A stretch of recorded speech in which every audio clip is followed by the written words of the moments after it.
మహబూబ్ నగర్ నుంచి వచ్చిన ఒక యువకుడి గురించి చెప్పాను, మన అభిమానులు ఒకటి గురించి చెప్పాను. అన్న నువ్వేమి ఇవ్వదు, ఒక హిట్ ఇవ్వన్నా చాలని. ఆ రోజు నేను భగవంతుని కోరుకున్నాను, నా అభిమానుల కోసం, నా కోసం కాదు కానీ ఒక హిట్ ఉంటే బాగుంటుంది అని కోరుకున్నాను. అది హరీష్ శంకర్, గబ్బర్ సింగ్ వల్ల తిరిగి వచ్చింది. కానీ ఈ సినిమా చాలా డిఫికల్ట్ టైమ్స్లో చేశాను. ఇది సినిమాల మీద టెక్నీషియన్గా నేను ఉండి ఒక నిమిషం సినిమాలు కష్టంగా ఉండి, ఒక సినిమా చేయడం ఎంత కష్టమో, సినిమా చేయడం చాలా చాలా కష్టం. నేను మీతో పంచుకోదలుచుకున్నాను ఈ రోజున. మీకు సంబంధించి నేను మొదటి సినిమా నుంచి ఇప్పుడు దాకా జానీ సినిమా నేను చేసినప్పుడు అది ఫెయిల్ అయితే, ఆ సినిమా ఫ్లాప్ అయితే ఎలా ఉంది అంటే, ఆ రోజు నా పరిస్థితి వరుసగా హిట్లు కొట్టి కూడా ఒక్క సినిమా ఫ్లాప్ అయితే అందరూ మీరు వదలలేదు. నేను మీ గురించి ఎప్పుడు మాట్లాడతాను అంటే ధనం మూలం మిదం జగత్ అంటాం.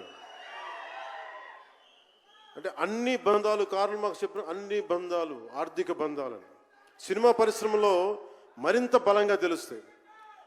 నా రెమ్యునరేషన్ ఇచ్చేసాను అని నా దగ్గర అంతమించి డబ్బులు లేవు. కానీ ఆ రోజు నుంచి ఈ రోజు దాకా ఒకటైతే మార్పు జరిగింది.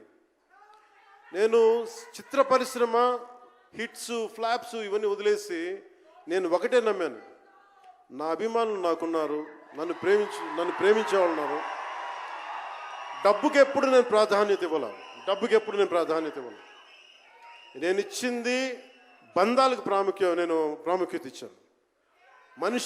మనిషి నుంచి మనిషి బంధం. నా గుండె నుంచి మీ గుండెకి 2 గుండెల దూరం అంతే.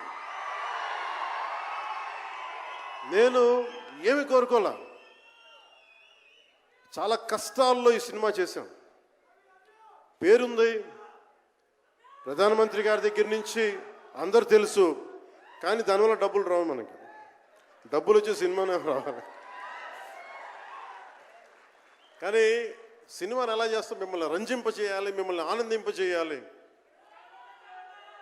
మనకి ఖుషీ లాంటి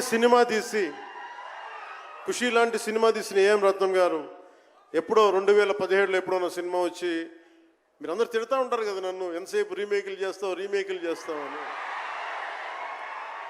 కరెక్ట్, ఏం చేయమంటారు చెప్పండి? మనకెవరు పెద్ద పెద్ద దర్శకులు లేరు. మన కింద నుంచి వచ్చిన వాళ్ళం. మనకి ఒక్క నిమిషం,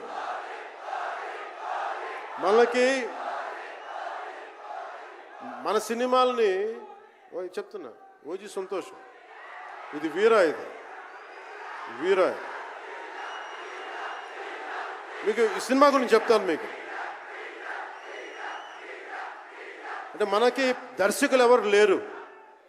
నన్ను అందరూ కూడా ఈ రీమేక్ చేస్తే వీడితో పని అయిపోతే డబ్బులు వస్తాయి, వీడికి రీమేక్ చేస్తే డబ్బులు వస్తాయి. మధ్యలో నేను చేసిన పాపం వల్ల ఒక ఫ్లాప్ తీసాను అంతే. ఆ ఫ్లాప్ తర్వాత నా గ్రిప్ రాలే మళ్ళీ ఫిల్మ్ ఇండస్ట్రీలో. మళ్ళీ నాకు నిలబడింది ఒక త్రివిక్రమ్ శ్రీనివాస్ నిలబడ్డాడు నా కోసం. ఆయన ఎవరో కూడా తెలియదు నాకు. ఎవరన్నా సక్సెస్లో వెతుక్కొని వస్తారు, అపజయాల్లో వెతుక్కొని వచ్చిన నా మిత్రుడు, ఆత్మ బంధువు త్రివిక్రమ్ శ్రీనివాస్ వచ్చి అప్పుడు జలసా తీశారు. కష్టాల్లో ఉన్నప్పుడు లేదు, అడ్వర్సిటీ రివీల్స్ ట్రూ క్యారెక్టర్ అంటారు. కష్టాల్లో ఉన్నవాడే వచ్చినప్పుడు స్నేహితుడు. అలాంటి స్నేహితుడు నాకు భగవంతుడు త్రివిక్రమ్ శ్రీనివాస్ ద్వారా వచ్చాడు. అలాగే ఎందుకు రీమేక్స్ చేశాను మీకు ఉంటుంది కదా. నా పార్టీని ఎవడు నడుపుతాడు? కొత్త కథలు తీస్తే ఎప్పుడో వెళ్ళిపోద్ది. నా భార్యని కానీ నా పిల్లల్ని కానీ ఎవరు పోషిస్తారు?